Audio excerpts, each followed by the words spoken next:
Okay. Good morning. My name is Victoria D. Simone. I'm a program manager for the Diversity and National Security Project at the Center for Strategic and International Studies. I also have the honor of being a recipient of the Ricardo Salino Foundation Scholarship for the 2017 Aspen Security Forum. I'm honored to introduce our next session, Fight Tonight. The prospect of nuclear war on the Korean Peninsula has never been higher. The North Koreans have just launched an ICBM and will soon be able to mount a nuke on a missile able to hit the lower 48 states. The Trump administration has announced ominously that strategic patience has been a conspicuous failure, and that if the Chinese will not or cannot solve the North Korean problem, the United States will. Short of war, can Kim Jong Un be stopped? Moderating this session is Gordon Chang.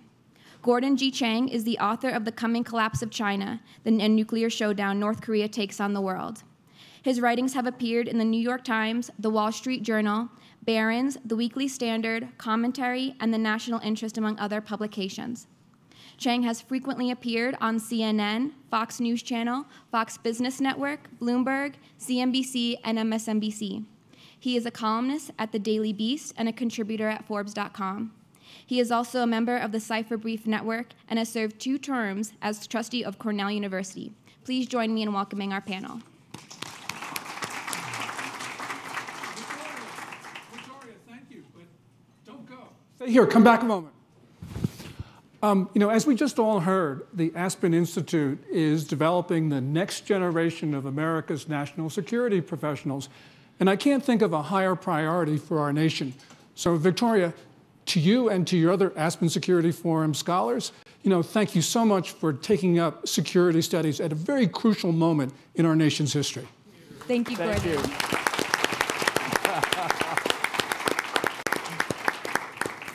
you. And while I'm in this grateful mood, I'd like to thank the older folks at Security Forum, Clark and his great team for putting all this together. Fight Tonight. That's the title of this panel. It's also the motto of U.S. Forces Korea. 3 weeks ago in Seoul, I heard General Vincent Brooks, who's the commander of USFK, talk about this phrase. And he said that it's not just a mere expression. It's a state of existence. And I would add, it's also a reminder that in the next few hours, American forces could be involved in history's next great conflict. Several moments this year, the possibility of war looked high. This year we've seen tensions high on the Korean Peninsula. They've subsided, and then they flared back up again. Now, in previous years, we've also witnessed this cycle of high tensions followed by pauses. And so we need to ask ourselves one question. Is what is occurring this year, is it normal, or is it structurally different? I'd like to start with you, Chris Hill. You were U.S. ambassador to South Korea. You drove Korea policy in the Bush administration, Assistant Secretary of State for East Asia, led the delegation in the 6-party talks. And also you've been a civilian, and you've seen all of these cycles. So the question is that I posed, let me put it maybe in a different way. Is what we're seeing this year dangerous, more dangerous, or is it just more of the same? I would say I would put it in the more dangerous category, which is not to say that what we all dealt with 5, 10 years ago was not dangerous, but this is more dangerous. First of all, we have leadership in North Korea that is, to put it gently, sort of not up to the task. Kim Jong Un has shown no interest in negotiation. He doesn't really care what we think. He doesn't care what China thinks. He frankly doesn't care what anyone thinks. So we have a rather difficult customer to deal with. He has shown no interest in negotiation, but also no interest in denuclearization. To the extent he's wanted to meet with us, it's been in the context of sort of one nuclear power with another. So I think there's a lot to be concerned about there. Secondly, I think it's important, and I have a very strong view on this, I think it's important to understand that the North Koreans are not some plucky little country that wants a couple of nuclear weapons to scare away, bigger predators. If that were the case, you might be able to find a way forward. But I think their ambitions with nuclear weapons are quite large. And it essentially has to do with a view, I mean, I think an unrealistic view. And to have the view, you kind of have to be a North Korean to understand it. But I think what they really want to do is drive a wedge between the Republic of Korea and the United States, and ultimately decouple the United States from the Republic of Korea and from the Korean Peninsula. I think there's a view in North Korea that somehow they could somehow unite the Korean Peninsula if they could only get that great power off the peninsula. So I think the development, especially of ICBMs, their capability, their survival capability with new rockets, is really aimed at kind of threatening the United States. So if the United States were to get involved, as it must, in the sort of equivalent of Article 5, as we all know from NATO, were we to be involved, the North Koreans would say, not so fast, because we'll hit you. And of course, our answer would be, you hit us with a nuclear weapon, we'll obliterate you. And I think the North Koreans kind of say, game on.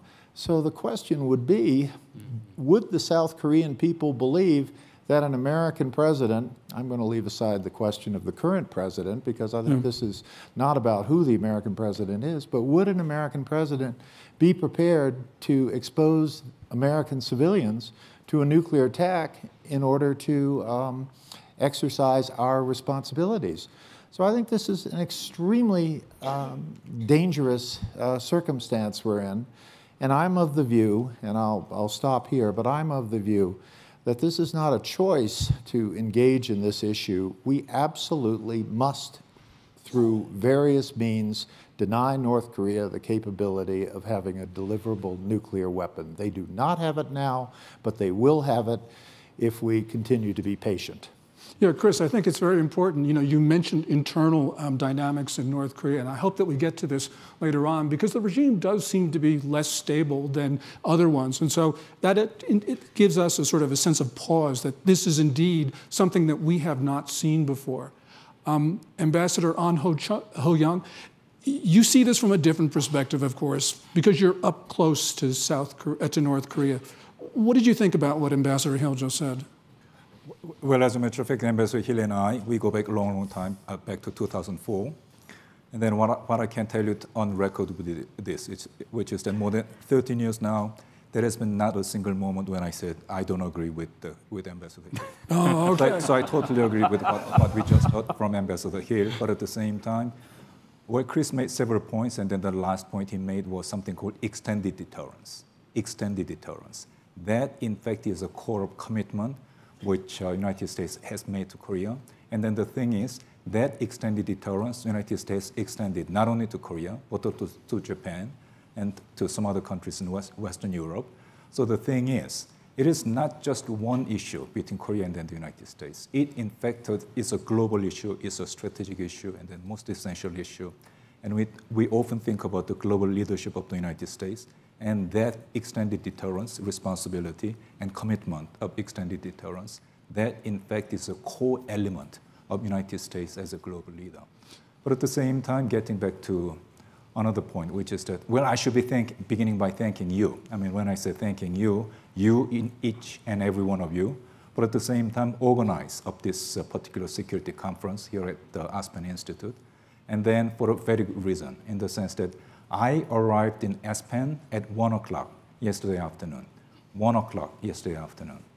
And I attended the conference up until 6 o'clock in the evening. What happened during those 5 hours? You were there, and then you were there with me. And then during those 5 hours, then we had an opportunity to listen to current DNI, former DNI, former CIA director, and chairman of House Armed Services Committee, chairman of Homeland Security Committee, ranking member of Intelligence Committee. Well, you also threw in commander of Special Operation Forces. I couldn't believe it. It was only 5 hours, and then I could listen to each and every one of them all in 5 hours. And then that, in fact, is the reason why I should be beginning by thanking you. But you know what's best of all? The guy on your right. Yeah, Chris Hill. You got Chris Hill to talk to. Of course. But at the same time, there was one question, same question, which had been raised again and again and again with at least 3 of them. There is current DNI, former DNI, and then former director for CIA. If you can remember, then there was one question, and one question was this, which is, if there is one issue which keeps you awake in the evening, what would that be? You remember the question? So that question has been raised with each and every one of those important leaders of the United States. Do you remember what the answer was? The answer was terrorists. Terrorists indoctrinated in dangerous ideologies. That was the answer. I was just looking at Ulf Blitzer. Ulf Blitzer, he didn't seem to be happy with that answer, so he just carried. Well, what do you think about North Korea? And then if you remember, then that's what, I guess it was General Clapper. General Clapper, he said, well, of course, there is increasing threat, but at the same time, we should put it in perspective. That, in fact, is a danger, but at the same time, there is not. This is one word which I always find it difficult to pronounce, which is existential threat. He said, well, we are not there yet. So I agree with everything that has been said by Chris, but at the same time, one last point I should be making would be this, which is let us just put these issues in perspective. Well, Ambassador On, you talked about extended deterrence, which means you're talking about the U.S.-South Korea treaty. And we have been treaty partners for 63 years now. But as Chris mentioned, North Korea is trying to break the alliance apart. And one of the things that China has been trying to do is this concept of a freeze. Now, your new president, Moon Jae-in, has been on the record as saying that he'd like to see a freeze of North Korea's missile and nuke programs. And there are rumors only, unconfirmed, that President Moon would like China's proposal of a double freeze, which means not only North Korea freezing its weapons programs, but also South Korea and the U.S., the alliance, freezing exercises on the peninsula. Your comments? Well, you just said it. There's a rumor. And then my very simple answer, very short answer is a rumor. And then, as a matter of fact, President Moon, he never supported such idea. Why? For a very good reason. Because let us just look at what we are doing in response to North Korean threat. There are three important elements in our overall package. One, sanction. Two, engagement. Three, deterrence. They are three important elements in our package. And as a matter of fact, that package will not stand with any one of them without in the package. So let us just think about deterrence. Deterrence wouldn't be possible unless North Koreans are convinced that United States will continue to be in South Korea, and then there will be continued strengthening of this military relationship between Korea and then the United States. And how do we ensure that? We cannot ensure that without military training. So as a matter of fact, there is no way that President Moon could be agreeing to that idea. Okay. So my simple answer again is a rumor. He never said that. Okay. Let's go to the guy on the left. You got the joke. So to speak. Joe Cicerone, who is president of Plowshares and one of the most acclaimed nuclear experts in the United States. I got to come here more often. Well, they're really making you work. I mean, probably you're going to be on the panel after this one as well. But, you know, while we got you here, double freeze, good idea, bad idea? It's the only idea. It's the only idea. You know, Ambassador Young just articulated the stance of President Moon. And by the way, Ambassador Young and I go way back. We were classmates at Georgetown in the MSFS program. So it's proof that if you hang around Washington long enough, your friends become famous. You know, but while we're playing this game of who knows Ambassador On better, let me say that he and I share a birthday. So the balance is you have to have a credible military threat or deterrence, but you also have to have engagement. You also have to have engagement here. You heard yesterday Director Clapper said that he doesn't consider North Korea an existential threat, whereas Russia was very certainly an existential threat. The President of the United States says it's important to have dialogue with Russia. And I agree, probably our greatest geopolitical threat. We have to have dialogue with them. Why aren't we having dialogue with North Korea? You have to have that. It is the only thing that has stopped the North Korean program. Sanctions have not stopped it. Threats of military force have not stopped it. Ignoring the problem has not stopped it. Let's get China to take care of it has not stopped it. Historically, the only thing that stopped it is when we've been negotiating with the North Koreans. We had an 8-year freeze on their plutonium program, the fuel they use for their bombs. We had an 8-year freeze on their missile program. It's when we stopped engaging with them that everything went into high gear. 2006, in the Bush administration, they go nuclear. So the Bush administration policy failed. They tried some negotiations near the end, didn't work. And then the Obama administration's strategic patience was, I don't know how you gentlemen feel, that was a dismal failure. We have a more capable military program now in North Korea than anything we've seen in our lifetime.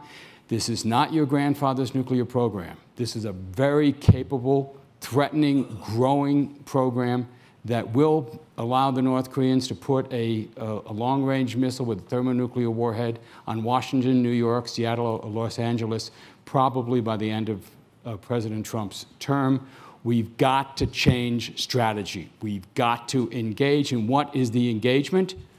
Not give up the nuclear weapons. I agree. They are not in the position to give them up, at least not now. But they have indicated they're willing to discuss a freeze. What they want is a freeze on U.S.-South Korean military exercises. This is very problematic for us. This is a core part of our deterrence. However, those exercises have grown tremendously over the last few years. It's one of the few things we've been able to do with North Korea. Grow the exercise, grow the military posture here. You have room to shrink these, to freeze the most irritating, disturbing, threatening parts of them, the decapitation strikes that South Korea and the U.S. practice. There were things that can be done here that at least that could be talked about. It's urgent that we begin talks with North Korea about talks to see if there's something here. Without that, I don't see any solution to this problem. It's just going to grow worse. Joe, you've raised a number of very important points, but before we get off the double freeze, Chris, what do you think about a double freeze? I have a big problem with the double freeze. First of all, with great respect to Joe, with whom I've shared many panels, if not a birthday, I served in Korea in the mid-1980s, and every spring we had something called Team Spirit. And Team Spirit involved flying in tens of thousands of American troops, at times actually dropping them out of airplanes from places like Fort Hood. So, they're in the airplane for God knows how many hours, and they come out in parachutes and ready to fight. I mean, just amazing. All of that has been scaled down dramatically in recent years. And I acknowledge what Joe said, that there's been some uptick in the level of exercises in the last few years in response to the North Korean threat. But I would emphasize that a lot of these, all of these exercises are premised on a North Korean attack against the Republic of Korea, always. So I understand, the concept that if you have exercises that are premised on, you're invading North Korea, this should be upsetting to the North Koreans. But frankly, they are all based on defense. And by the way, they've invited observers to these things. So I think we have to understand the freeze on exercises would be part and parcel of a North Korean desire to weaken the alliance. Because when you have a military alliance that does not have the troops of the two members of the alliance working together, practicing together, understanding the same terrain, you have what begins to look like a paper alliance. Now, again, I was in the Foreign Service. I served in a lot of different places. One place I served was in Poland. And you don't need to know a lot of Polish history to understand that in 1939, Poland had a military alliance with Britain and France. And they never exercised together. The Brits and the French never sent troops to Poland, but it was on paper. They had this exercise. So Germans attacked Poland on September 1st. Britain and France dutifully declared war on Germany, and that was the end of it. And Poland was gone within weeks.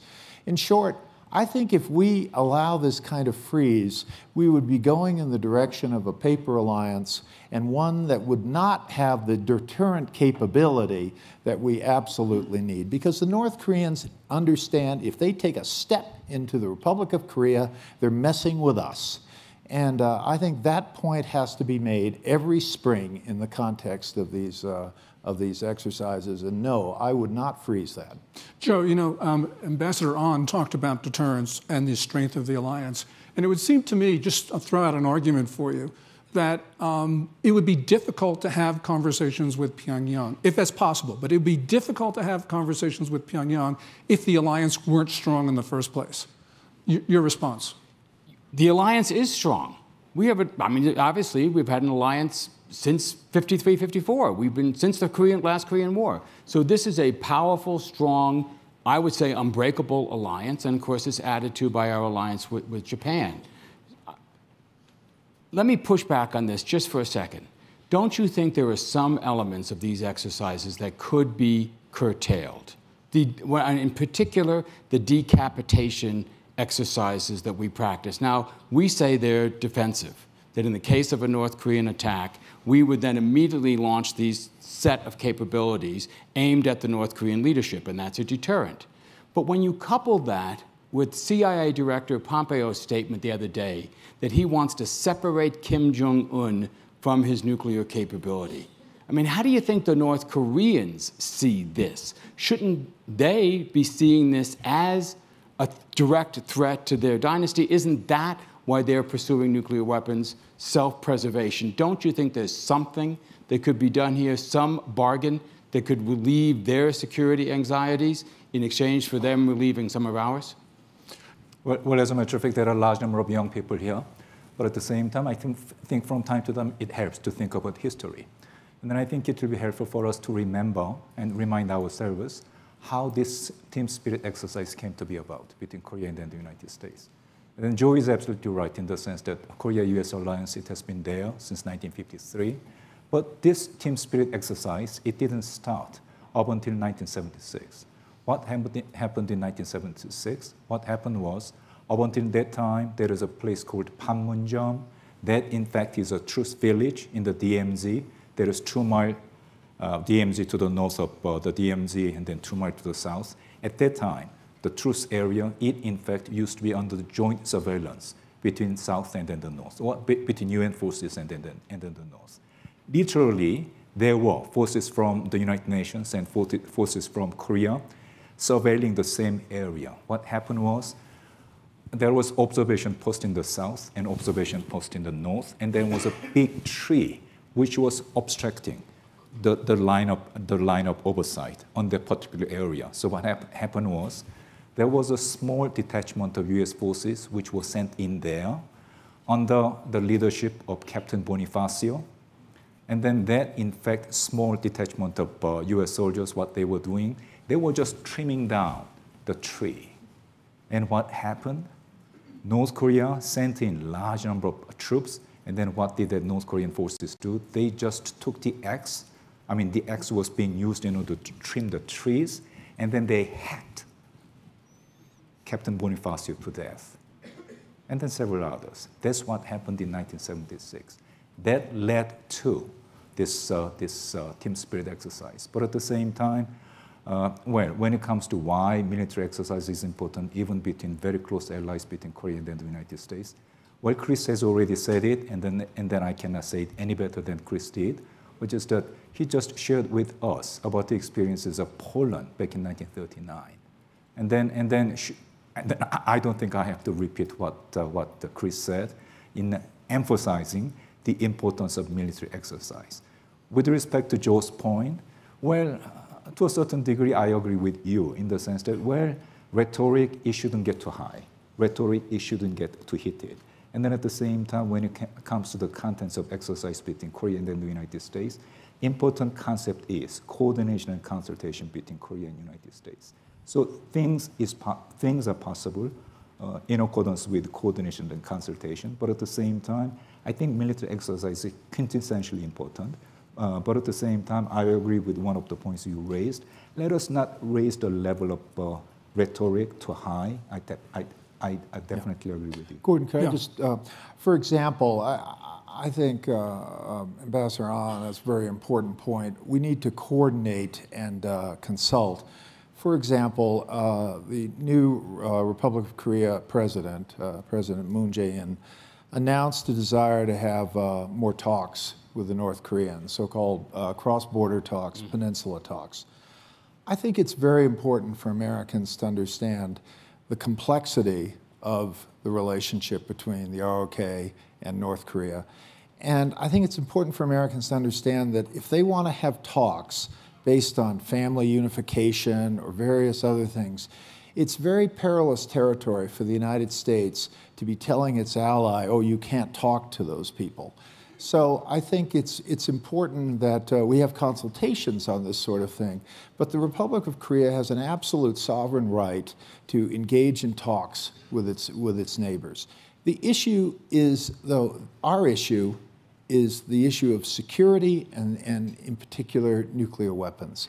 And that's where we have to be kind of all together here, you know, kapshida, et cetera. We have to be all together with the understanding that we don't want North Korea to try to use various elements of this complex history and complex peninsula to kind of divide us. That is the game they're playing. And so I think with respect to nuclear issues and anything stemming from the nuclear talks, we need to be like one. Chris, you mentioned dividing the alliance, and there's one issue that is dividing the alliance right now, and you can see over there, it says Lockheed Martin.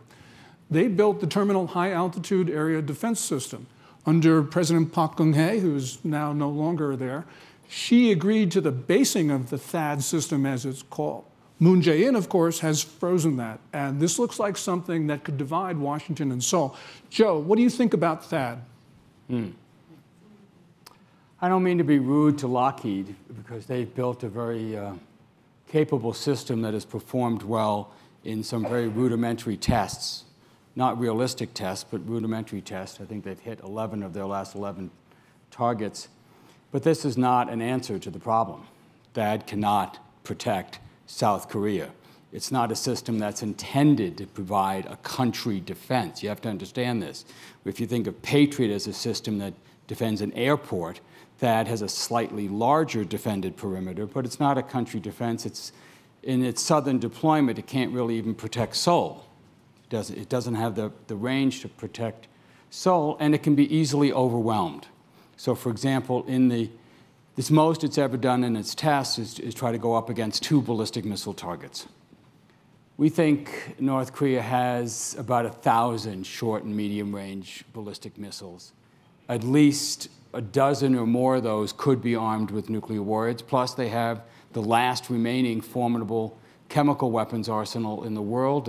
Might even be biological weapons, but those are hard to put on warheads. So missile defense is a nice symbol. It's a demonstration of commitment. It has some limited military capability to defend troops. But that's different from saying this is some kind of military answer to the threat, which it is not. So if you're going to deploy this piece on the chessboard, just be real clear that this is a pawn, it's not a knight. Yeah, you know, if you go back to the early 1980s, the whole idea of the deployment of Pershing II in Europe was to deter the Soviets. And so there again, it's symbolic. I agree, it's symbolic in a way. Well, Pershing II had real capability. These were nuclear missiles that were offensive missiles that could strike the Soviet Union. But that was real. This has become important. By the way, we are just about reached the halfway point. I'd like to bring in the audience early. But before I do, I want to get a question from the Twitterverse that came in early this morning. It's a guy named Tom Ruffolf, and he says, suppose you have an honest broker supplied by the UN or somebody else. Would that be a way of going forward? Now, the last UN General Secretary was Ban Ki-moon of South Korea. Right. So what do you think, Ambassador An, about an honest broker from the UN, such as maybe Ban Ki-moon? Well, let us briefly go back to what Joe just said a couple of minutes ago. And then what he said was that, well, as a matter of fact, when it comes to double freeze, there is no other way than we can resolve this North Korean nuclear issue other than just sitting with North Korea. Okay. And then that, in fact, was the point which Joe has been making. But at the same time, at that time, I didn't respond with this point. But the thing is, it is not South Korea. It is not United States. It is not anybody who are suggesting we are not going to discuss with you. In fact, we are making the proposal to North Korea. It is North Korea who is saying we are not interested in dialogue if the purpose of the dialogue is denuclearization. This may be something amazing for you, to a large number of you. Let me remind you, North Korea is the only country in the whole world which has written into constitutional law, we are a nuclear state. Can you think of any other country in the whole nation? There are more than 190 of them. Can you think of any other nation in the whole world who would be writing into its constitutional law, we are a nuclear state? If you are making this proposal of dialogue for the purpose of denuclearization, forget it. The only way we'll be sitting with you, United States, it will be only as a nuclear state to nuclear state. So it is not South Korea, it is not United States, which are not interested in having a dialogue. So Gordon, I'm making that response to you with respect to that idea of honest broker between each and every one of us. But as a matter of fact, honest broker, if he could be breaking this very realistic barrier we have, then let us think about it. Okay. I've heard in the last couple of days very perceptive comments from the audience. And Clark, you know, you take the smartest people in the world, you put them in the same room, and who knew they'd come up with brilliant thoughts? Wow. So anyway, there's a woman over here. If we could, she told me before that she's never been able to ask a question at the forum, so here's her first. Hi, Mika Oyang. I'm the director of the National Security Program at Third Way.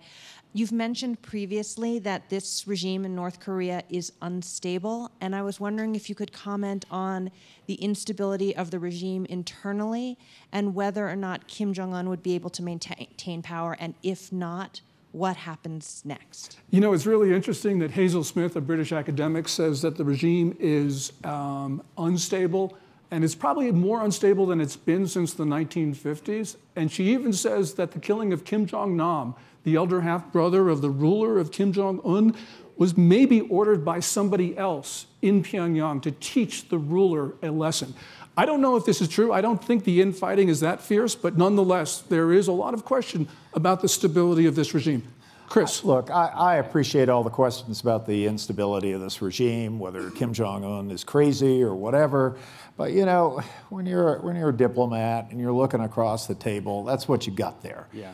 And yes, I mean, the guy's killed 375 senior people. He's apparently executed someone for falling asleep during one of his speeches, which would be a big problem for me in terms of.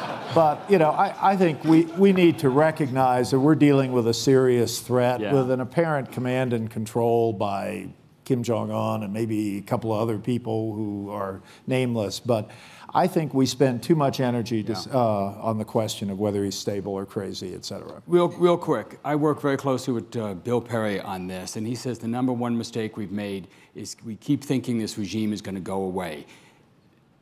Evidence is to the contrary. These guys are here to stay. They're formidable. We cannot base a strategy on wishful thinking. Well, can I respond to that? Sure. Right.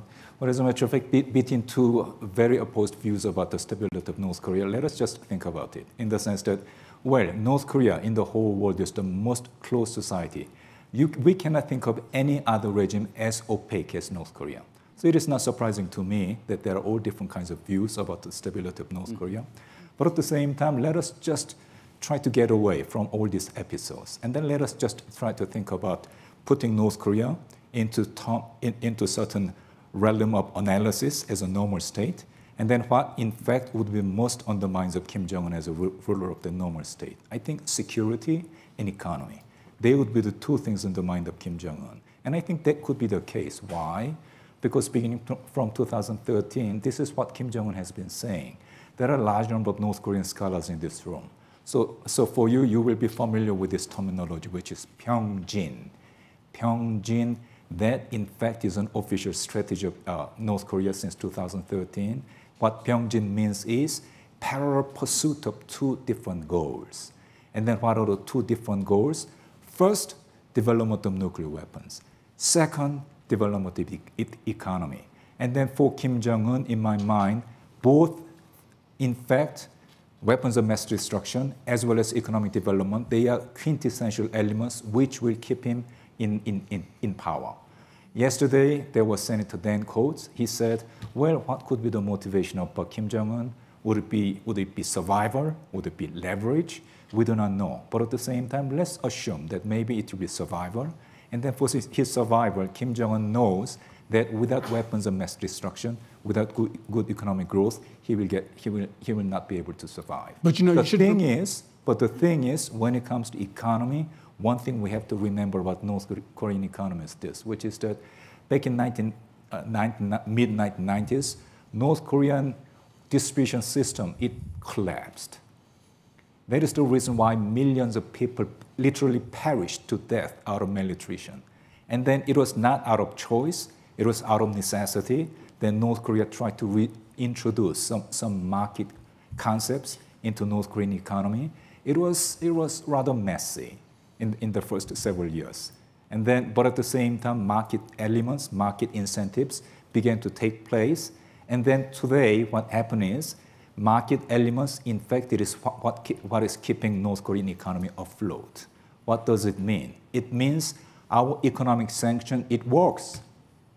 So that is all the more reason why we should be doubling down on sanction against North Korea. The one thing about stability, we'll just leave this issue, but the one thing is not so much about regime maintenance or whatever.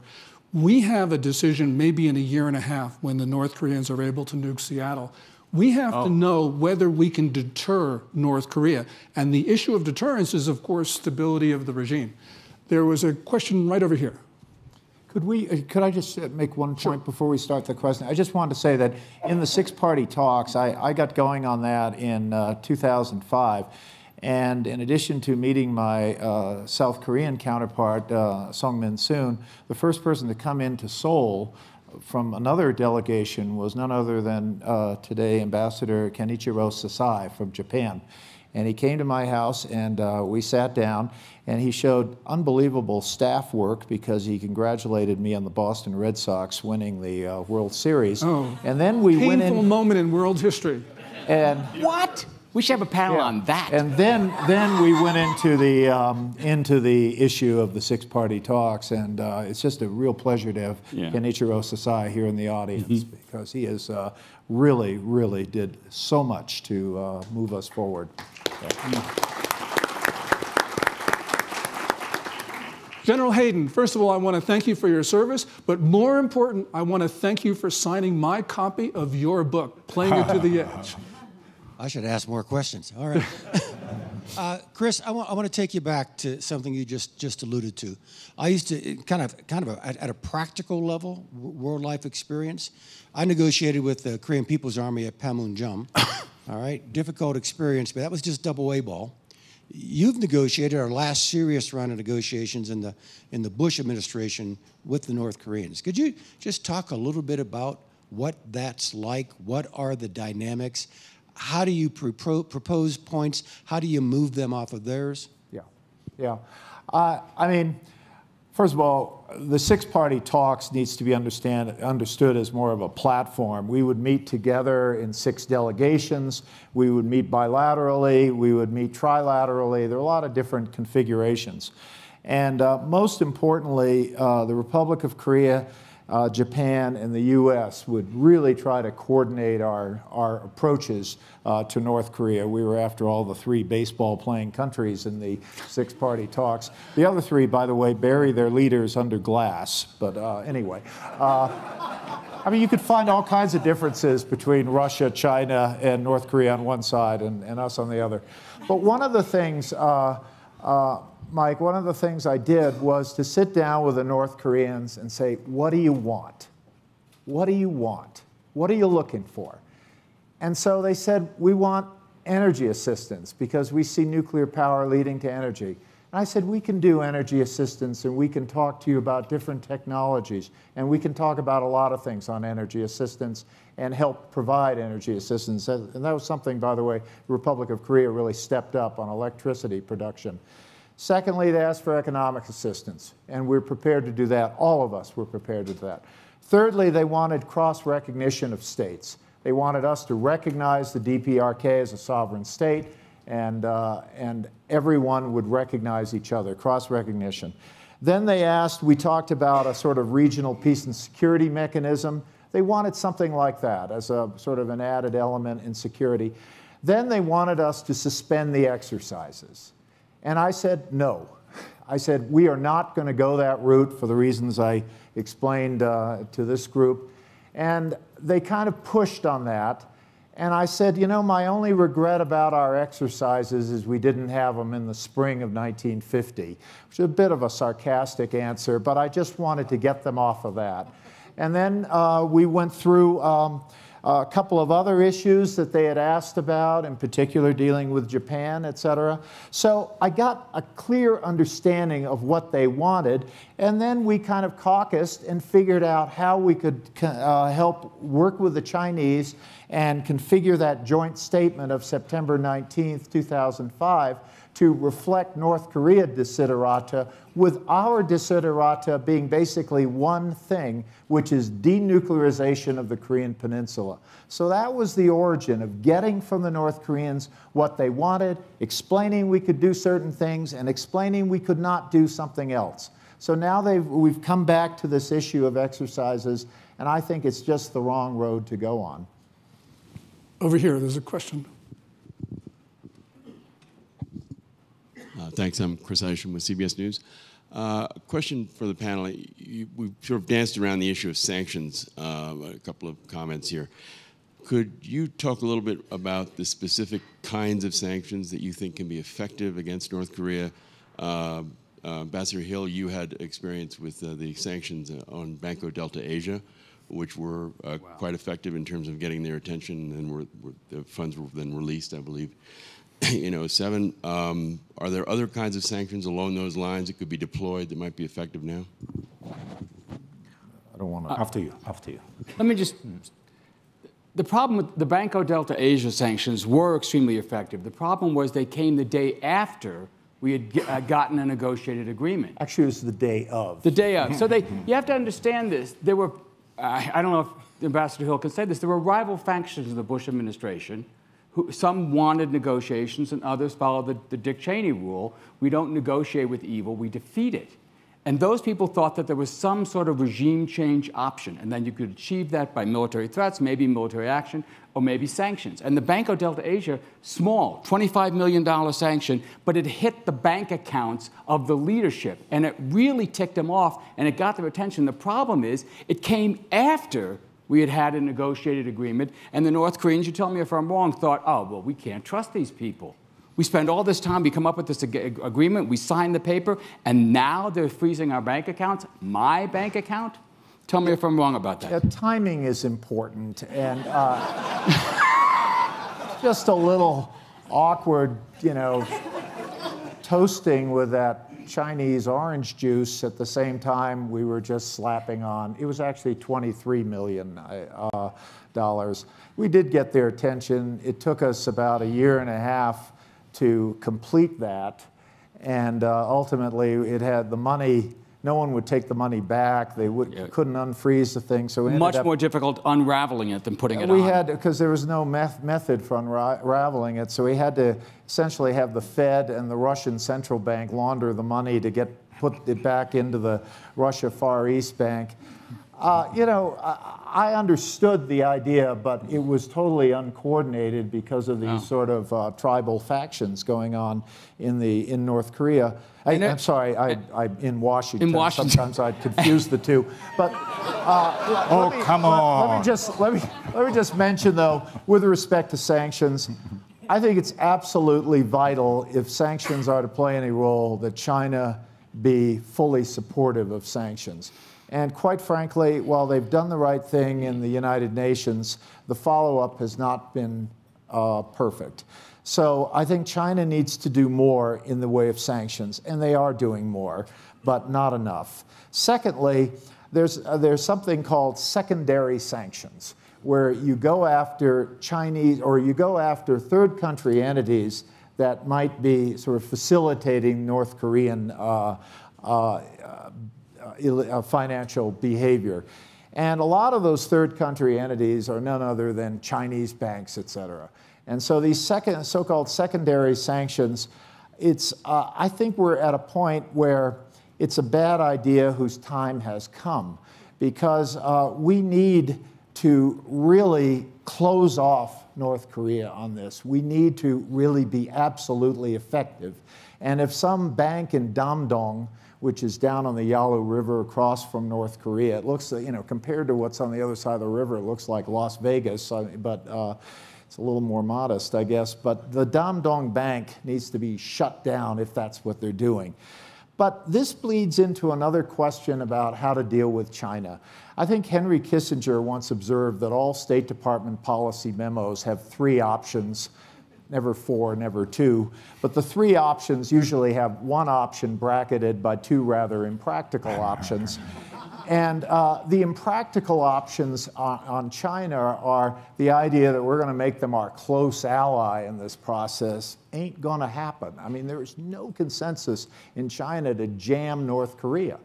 So we're not going to succeed in making them our close ally, but nor should we succeed in making them opposed to this whole process. We should not be taking measures that put them on the wrong side of this issue. So ultimately, the one in the middle, the Henry Kissinger solution, would have to be muddle along, try to keep them with us, try to get them to do things, but don't put them in a position of reacting against us, and don't expect them to come on board totally with us. So we've got to muddle through with them. It's not a beautiful thing. There'll be no victory parades down Pennsylvania Avenue about China's cooperation with us, but we need more or less to get something moving forward, to get them to do better on the sanctions, and to understand that nothing's ever going to be perfect. Well, could I add one more thing? Sure. But as a matter of fact, getting back to this question coming from our colleague coming from CBS, am I right? Right. Well, as a matter of fact, I think there are 2 related elements we should be looking at. First, what are the contents of the sanction? What are the contents of the sanction? Second thing we should be looking at would be the implementation, how they are being implemented. And then when it comes to China's role to be played, both in terms of what constitutes the contents of sanction as well as how we implement it, China's role is extremely important. In the context, let us just think about it, which is that, well, of course, I've been here since 1 o'clock yesterday, and then we have talked a lot about what China could be doing, what China is not doing, et cetera, et cetera. But at the same time, again, we just talked about BDA, so that was in September. Banco Delta Asia. Banco Delta Asia. So that was back in September 2005. And then last year, there was one Security Council resolution which was passed. That was Security Council Resolution 2270. And between 2005 and 2016, there are 11 years. And then the thing is, if you look at what in fact were the contents of sanction in 2005 and then 2016, in my view, there has been rather important and significant progress which has been made in the meantime. Why do I say that? It's because back in September 2005, Chris said it was $23 million. And then the way North Korea responded, how vehemently responded, but at the same time, it was not only North Korea, it was China as well, who in fact boycotted all the process for several months to come after that. So that was in September 2005. February 2016, what did China do? China agreed to this idea of closing down all North Korean bank accounts in China within coming 90 days. So if we look at the contents of sanction back in 2005 and then February 2016, there has been a big progress. But at the same time, another question is how China is implementing them.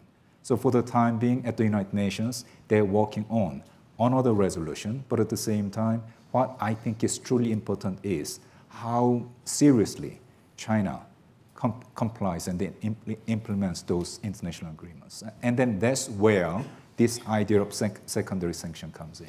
I'm dying to rebut everything you heard from the last 2 people, but my wife won't let me, and she's standing at the back, and she'll be really upset. So we'll go to this guy over here.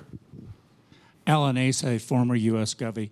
Thanks to Joe for pointing out that our ballistic missile efforts, ballistic missile defense efforts, cannot stop the North Korean tactical missile force simply because of numbers. What we're going to have to focus on is trying to prevent the North Korean nuclear genie from getting outside of the Korean Peninsula. That means we're going to have to scale whatever ballistic missile defense efforts we have against the nuclear force that we see coming forward.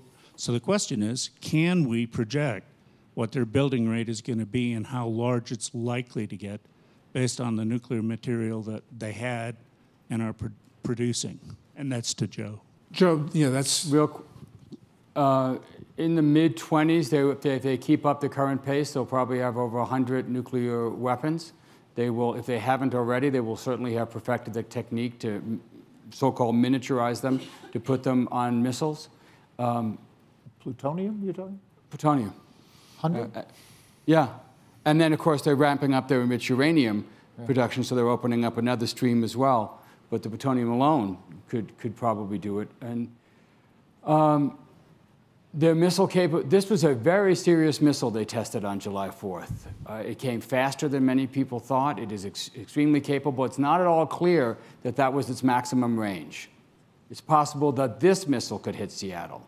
We're expecting another test momentarily, days now. They've been popping them off about once every 2 weeks. There were 2 more ICBMs they showed in their parade earlier this year that they haven't tested yet. They'll probably test. No, look, this is an odious, disgusting, repressive regime, perhaps the worst in the world. And it is a structurally different problem now that they have this kind of nuclear arsenal, for whatever their reasons, whether it's offensive to split the alliance and unify the peninsula by force, or it's defensive because they think we're coming after them. As bad as the negotiating option is, as difficult it is, as many grievances as we have with what's happened in the past, if we don't talk to these guys, I don't see any other solution to this. We're going to have to learn to live with a very large nuclear arsenal in North Korea, and that is a very uncomfortable situation for the United States. Pam Brown.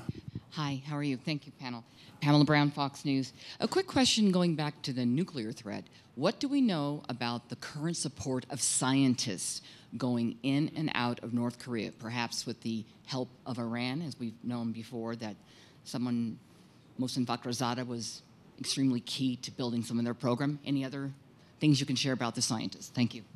Joe, do you want to talk? Well, you guys probably know more about this. They could not have gotten where they are today without substantial Chinese help, and we know that there are former Russian, Soviet rocket scientists that have helped them with the design of their engines. Many of their engines are mirrors of Soviet designs. Other than that, there does not appear to be a lot. Well, the Pakistan cooperation goes, maybe it's going the other way, but remember, North Korea is an exporter of technology. So they sold the No-Dung, their extended range Scud, they sold that to Iran and Pakistan and perhaps another country. And so basically the Shahab missile in Iran is a No-Dung with Iranian colors. Same with the Pakistan original missile. But Pakistan and Iran have now gone, they have their own very capable engineers and have now gone up. So one of the things we really want to stop in North Korea is not just no more weapons, no more missile tests, it's no more export of this kind of technology. And Pam, you know, there have been 5 North Korean detonations. Iranians have been on site for all of them. 3 of those first 3 detonations, that's open source. The last 2 have sort of been leaked out in the last several months. They've got there through China because they have been observed going through the Beijing Capital Airport. We're running out of time. I want to run down the panel. If you had, and I'm going to ask everyone the same question, if you had just 1 minute to talk to President Trump about how to disarm North Korea, how would you do it? And I know 1 minute's not a lot, but it's more than 140 characters. So, Joe, I'm going to start with you. As they say at the NFL draft, you're on the clock. Disarming is a long-range objective that is not possible in the short term, so you've got to play the long game with them. You've got to engage in dialogue. You've got to get them to slow down or freeze their program. engage in discussions and exchange of security values that might lead you to put you in a position where you might be able to talk about the denuclearization of the Korean Peninsula sometime hence. You're fired. Okay. Well, Chris. First, I'd tell them that the Russians interfered in our election. I just couldn't miss the opportunity. I would tell them. I would tell them we do have to work with China. It's tough. It's never going to be 100% satisfactory, but we do have to work with China and keep them on our side of the fence rather than the other. Secondly, we need to hold these allies close, South Korea and Japan. With respect to the THAAD system, it's important to have that kind of deployment because that shows the South Korean people, even though some of them have misgivings about it, but they need to know that we're putting our best stuff forward. Thirdly, I think we need to work in the UN, make sure those sanctions are as airtight as possible. Fourthly, I think it's very important to have active programs in the narrow space between peace and war, whether it can be sabotage through cyber attacks, whatever. We need to have some kind of program aimed at direct efforts to slow down their development of their nuclear capabilities. And finally, I am a strong believer in keeping the door open to negotiation. If the U.S., as we did early on in the Bush administration, suggests we're not interested in negotiation, if I'm a South Korean citizen, I wonder what in the world is going on if they're afraid to negotiate with the North Koreans. And that was the main reason President Bush understood the need to get the six-party talks going, because we had something like 45% of the South Korean people believing that the U.S. was the cause of North Korea's nuclear ambition. So absolutely, we've got to keep the door open to negotiation. Ambassador On, let me just change the question a little bit. Instead of speaking to President Trump, you're speaking to President Moon. Well, as a matter of fact, first thing we have to get over, say efforts to deal with North Korean nuclear issue, that I think is the sense of frustration and sense of cynicism. And I think if there is only one piece of recommendation I'd be making to my president, it will be, well, have confidence in what we are doing. And then sanction, for the time being, we are working on sanction Y. Military option, it is on the table, but for various reasons, it cannot be implemented too easily. Engagement, it wouldn't work for the same reason, for all the reasons I already shared with you. So the only viable option we have, that in fact is sanction, with an expectation that sanction would lead to the engagement of North Korea for a meaningful dialogue. What do I mean by meaningful dialogue? There is dialogue for the purpose of denuclearization. But at the same time, in order to do it, we must have confidence in what we are doing. And I think there are many good reasons why we should have confidence in what we are doing. Number one, China, it is not fully cooperating, but at the same time, I already told you, just let's look at the record of past 11 years. It, in fact, has been moving in the right direction, even if the pace has not been sufficiently fast-paced. It has been moving in the right direction. Second, let us just look at what North Korea is going through. Well, in fact, market element, profit incentive has been introduced to such a large extent into North Korean economy. In fact, economic sanction and all those sanctions, they work. So it will be taking time, but at the same time, we must have confidence in what we are doing. I have a solution. I can put it in 140 characters. It goes like this. President Trump, you should tell the Chinese they can support the North Koreans or they can do business with the United States, but not both. Well, there you have it. We've solved North Korea. And that's the reason why we all come to the Aspen Security Forum. I want you to give a big hand to people in the Twitterverse who ask questions, to yourself for being so engaged, for these three rogues, and of course, most of all, to Clark and his team for bringing us all together.